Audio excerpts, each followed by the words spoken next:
बिस्मिल्लाहिर्रहमानिर्रहीम अस्सलाम वालेकुम and welcome back to my channel. कैसे हैं आप सब? उम्मीद है सब खैरियत से होंगे। आज मैं आप लोगों के साथ एक बहुत ही छोटा सा टोटका शेयर करने जा रही हूं जो कि एड़ियों से रिलेटेड है।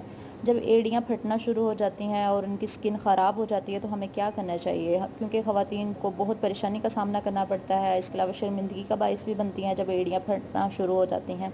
सर्दियों में अक्सर ऐसा होता है कि एड़ियाँ फटने लग जाती हैं तो हमें बहुत मुश्किल होती है। तो एड़ियों का इलाज आज मैं आप लोगों के साथ शेयर करूंगी। अगर आपकी एड़ियाँ बहुत ज़्यादा फटना शुरू हो गई हैं तो आपने एक काम करना है, आपने सरसों का तेल में 3 चम्मच और हल्दी आपने 2 चम्मच मिलाकर एक महलूल सा बना लेना है। एक मिक्सचर सा बन जाएगा और इस गाढ़े लेप को रात को सोते वक्त आपने पाँव पर लगाकर जुराबें पहन लेनी हैं और डेली आपने ये काम करना है और इंशाल्लाह चंद दिनों में आपकी एड़ियाँ बिल्कुल ठीक हो जाएंगी, बिल्कुल साफ़ हो जाएंगी जैसे इनके ऊपर कुछ था ही नहीं। अगर तो गर्मियों का मौसम है और सॉक्स पहनने में मुश्किल हो रही हो तो फिर आपने सिर्फ एड़ियों के बराबर ही सॉक्स पहने हैं। मतलब आप आगे से भी सॉक्स को काट दें, पीछे से भी काट दें, सिर्फ सेंटर में पहन लें एड़ी के ऊपर ही।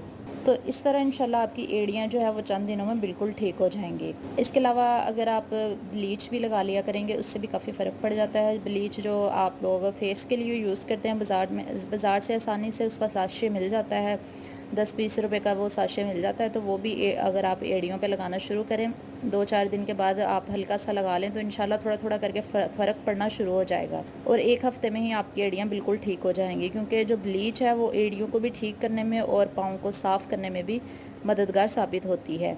तो ये दोनों टोटके आप कर सकते हैं, इनमें से जो चाहे आप कर लें तो इंशाल्लाह ज़रूर फ़र्क पड़ेगा।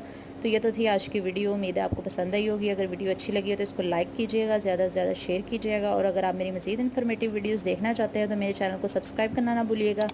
रेड बटन पर क्लिक कीजिएगा और साथ में बेल आइकन भी प्रेस कीजिएगा।